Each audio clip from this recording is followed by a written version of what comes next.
Alright, welcome back. This is going to be the second episode of learning the Warriors of Chaos, playing on Mountains of Mourn. Coming in with Prince Sigvald as my lord. I've got Marauders up front, 2 on each flank, backed up by Chaos Warriors with halberds, standard Chaos Warriors behind them, and then 1 squad in the middle. My opponent is playing as Cathay. And this is part of the reason I went wide like I did. So you see they've got some good shooting. The last time I played on this map, I remember getting torn up by Cathay shooting. So as soon as I saw that he had Grand Cannons and Crane Gunners and Peasant Archers and whatnot, I figured the best thing for me to do was to kind of split my troops up and go against 3 different points and try to dodge his line of sight. So for my opponent, he's got Zhao Ming as his lord. He's got Jade Warriors, Peasants, Long Spearmen, Peasant Archers, like I said, Great Cannon, Crane Gunners, and that's basically it coming in. So pretty light infantry build, and I'm going to fast forward this on the approach. So you can see what I'm doing is going for point 1 with 1 force, going for point 3 with another force. He's got 1 squad going down the middle. I was kind of the assumption that he was going to have his cannons lined up in the middle to begin, so I didn't want to send too much over here, but I did want to send some decent infantry to compete if he rushed here. He ended up with his artillery deployed on this side, so what I did was I sat in the woods, and I also forgot to mention I got a squad of Chaos Knights over here on the right flank.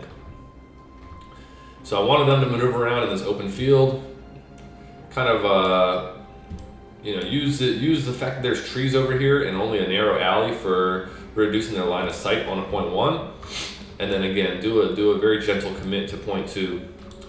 So you can see that he's got his lord up front, kind of peeking around. He's in infantry right now. This guy has the ability to transform into a dragon, at which point he becomes a large entity. See, is that a great cannon shot coming in on the Marauders, taking out a couple models. My opponent has got point 3 off the mark. I got point 1. We are competing for point 2, but he has more capture weight. I guess the lord counts for more than a squad of infantry, which I'm kind of surprised by, honestly. Now, right here, these Crane Gunners sitting up on the hillside, I decided to bring some Chaos Warhounds in. And I was a little bit nervous because he got a vanguard point over here, so I wasn't sure if he was going to try to intercept them. I figured he probably saw these guys running over from my vanguard point into the woods, but I didn't want them to get shot on the approach. So you see I'm running them through the trees. Sigvald and some Marauders coming over here to help. Marauders travel into the woods to avoid range fire. These guys are just hanging out. Don't want to take any unnecessary shots from the Crane Gunners. Great Cannon's already facing towards point 1, and could reposition for point 3, but a lot of infantry coming in with their lord. Sigvald doesn't have too many threats to him, given his shield and his high armor. And I figured I'd basically just use him to disrupt some of their better infantry and whatnot. So these Marauders are probably going to get pretty beat up, but they're going to do okay against Jade Warriors. The Lord's going to deal with them pretty well, but not a high value unit. So, and in fact, these are Chaos Warriors, not Marauders over here. So they'll be able to hold out a little bit longer with their shield and armor and whatnot. But you can see Peasant Horsemen over here intercepting my Chaos Warhounds. I did run 1 squad around the side once they committed and try to get on top of these Crane Gunners. Didn't realize that he had infantry in the woods over here though. I've also got my Chaos Knights coming over here to help because these Peasant Horsemen don't have the damage output to really put much hurt into these Chaos Knights. So these guys are on the way to support the Warhounds. This squad's getting intercepted by some Jade Warriors. A couple of these guys are going to run by. And, oh, never mind. They got fully caught up. So if I had noticed this, I could have kept right clicking and gotten on top of those Crane Gunners, but mismicro on my part. Zhao Ming in here fighting against the Chaos Warriors. They're holding up pretty well. You can see I brought the other squad from this side. I left Chaos Warriors with halberds on point 1 because he had no threats over here that I could see. And I figured if he was going to pressure there, it would probably be with cavalry. And these guys could keep braced and eat that up. Normally I would have put them up here and had them, on the edge of the point, trying to prevent them from getting capture weight. But the thing is, if I put them further forward, they'd be able to get shot by cannons easier, so I wanted to keep them back in the pocket. Sigvald getting in here on the top of the Jade Warriors with the Marauders. He's going to be dealing some good damage to them. Got a squad of Marauders run over here, just trying to keep the Grand Cannon distracted. They may get run down by some Peasant Horsemen, but we'll see.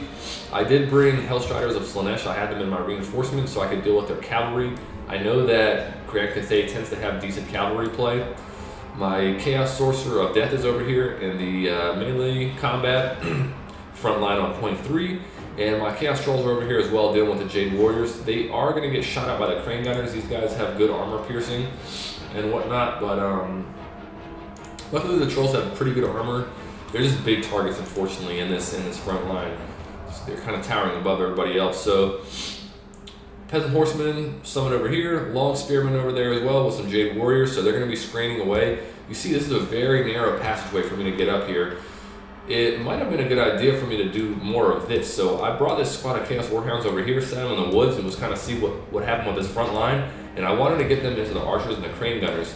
You can see Zhao Ming has gone into dragon form, so I brought on some Marauder Horsemen to get some missile fire on him. He's got pretty good armor, and these guys don't have too much armor piercing damage.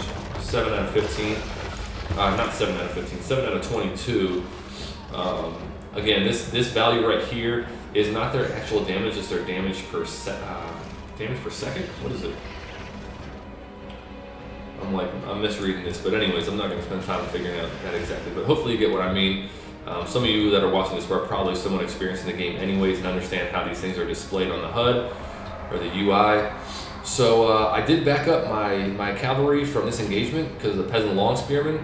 Figured I'd let the Warhounds fight against them and keep the Long Spearmen occupied while I get the faster cavalry around this side. Maybe not faster, but get the cavalry disengaged from a trap that I don't want to be caught up in with these Peasant Long Spearmen and get them on a higher value target. Front line is going all right. My opponent still has control over point 3. You can see he's ahead in the gold value. My Trolls got chewed up by those Crane Gunners and the Archers. A little bit of miss micro over here, but I'm getting the Warhounds on top of these Archers. They're countercharging with some Jade Lancers, and those Jade Lancers are going to do pretty good against the Warhounds. But Righteous Lances of Wei Jin, so these are great Long Marauders, Regiments of Renown, so flying unit, good armor, bronze shields, armor piercing damage. So what I'm going to be looking to do is get Fate of Buna casted on them. My Chaos Sorcerer only has Fate of Buna and Spirit Leech, so when I came in, I wanted him to be kind of a counter to their Lord and to their elite infantry and cavalry, because that was kind of what I was nervous about in the front lines. I figured that my cavalry play would be able to deal with their back line and my Warhounds as well. So you can see these Hellstriders not taking the best trade. They got on top of the Peasant Horsemen. I wanted them to tie these two squads up so that my Chaos Knights could get around and jump on top of these Crane Gunners.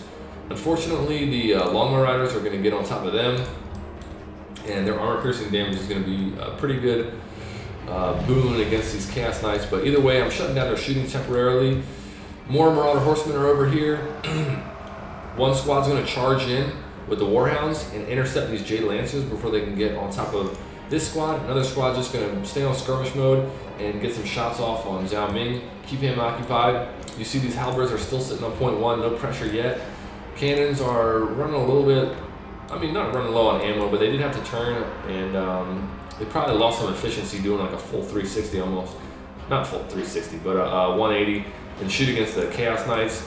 Probably not the best use of them, especially since there might be some team damage shooting into those Crane Gunners and whatnot. But either way, pretty good for me to be disrupting them.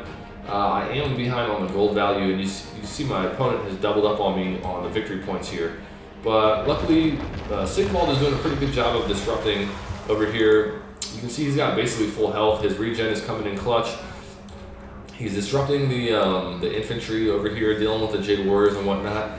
And their Lord is coming to jump on top of him, so now we're going to have a little bit of a duel. Although Sigvald is supported by some Chaos Warriors, and potentially some Warhounds as well, yes. So they've got some Jade Warriors with halberds coming over here. No large targets necessarily for them to deal with, but I did get some Hellstriders on top of their Jade Lancers as they pushed through. They were able to chase my Warhounds off and whatnot, but I kept the Marauder Horsemen off on the sides, and we're just getting flanking shots on them. They're not doing a ton of damage, but they're doing enough to whittle them down while the Hellstriders keep them distracted. Another squad of Chaos Trolls over here. I thought about running these guys on top of the Peasant Long Spearmen, but these guys are anti-large. They don't have great armor piercing values, but I didn't want to risk taking a bad trade that I didn't need to. So I've got some Marauders coming on the field. These guys are going to jump on top of the Peasant Spearmen. You see I still got Marauders and Chaos Warriors over here holding it down on point 3, trying to get that capture weight, but just not quite able to pull it in my direction quite yet. They are superior to the infantry that my opponent has, and with the Chaos Warrior or the Chaos Trolls coming in to help getting some of that fear effect is going to be great for cracking the leadership of these guys because they don't have any kind of moral support on point 3. So point 2 is now mine. I was able to capture that. Point 1 still mine. Their lord is backing up as he took a pretty good amount of damage, chasing down some Jade Lancers with the Hellstriders. You can see they've got a squad of Peasant Archers trying to get some shots off on my cavalry. So I want to get these guys moving. Definitely don't want them in a situation like this. These guys are lightly armored. They're going to take a lot of damage quickly from Peasant Archers, even though these guys don't have a high damage output. Just an effective use of the Archers for him. And so I'm going to charge in. The Marauder Horsemen, one thing that I was thinking about while I was setting up this army is these guys have decent combat stats from what I understand. So I was telling myself, do not be afraid to throw these guys into melee combat and don't just sit them in the back and have them throw their missiles. So that's what I'm doing here. This is going to be a better trade when I charge in than when I'm just throwing my missiles. At least that's my opinion. I could be incorrect on that, but that's what I'm doing here. Cavalry coming over on point 1. Now this is unfortunate timing for me because I started backing up my Chaos Warriors because the cannon was shooting in on them. Took them down below half miles and half health. And of course now they charge with Peasant Horsemen while I'm not braced, and they're going to get some capture weight on point 1. So I'm going to start losing some of the capture weight on that. But I've taken point 3, I've taken point 2, and Sigvald's getting some work in on top of the Jade Warriors, popping some buffs on him, so he's just going to keep wreaking havoc on the infantry. And let's see what else. Hellstriders jumping on top of the Peasant Horsemen. Warhounds coming up this way. So their Peasant Horsemen on this side are pretty beat up. So I am going to turn and redirect them away from the Crane Gunners and try to fight these guys off. And if I can beat them, then I'll be able to get on top of these guys. And they currently have no support over here. They do have the Longbow Riders in the backfield. They got pretty beat up by the Fate of Unicast and their combat with the Chaos Knights. So I did get a Spirit Leech off on their Lord with my Chaos Sorcerer of Death. Marauder Horsemen still following this guy around the field. Good pace on these guys. You see 90 speed, which is pretty incredible. So they're just tracking him down and throwing missiles into him. Chaos Warhounds helping up the Marauders, chase off these Peasant Spearmen. And now the name of the game is Protect the Points. So I'm looking at this and I'm like, all right, I got superior numbers over on point 3. Even if they're running with these Jade Lancers, I can just sit here and hold with infantry and my Sorcerer. Point 2 is potentially going to get lost, but I got Chaos Trolls over here fighting next to Sigvald, so these guys can both redirect towards the middle of here if need be. I'm starting to bring in reinforcements, so you see Marauders running to point 1. Chaos Warhounds running over here to jump on top of these Peasant Spearmen. Marauder Horsemen charging into the Jade Warriors. Now some players might look at this and say this is a bad charge, but you can see these guys broke. So they were low health, they were running away from Prince Sigvald, and they were not braced. They were on the move, so that's the important thing. So these Marauder Horsemen were able to charge into them in an anti-large armor piercing unit and take almost no damage because of the lack of brace. So that's one thing.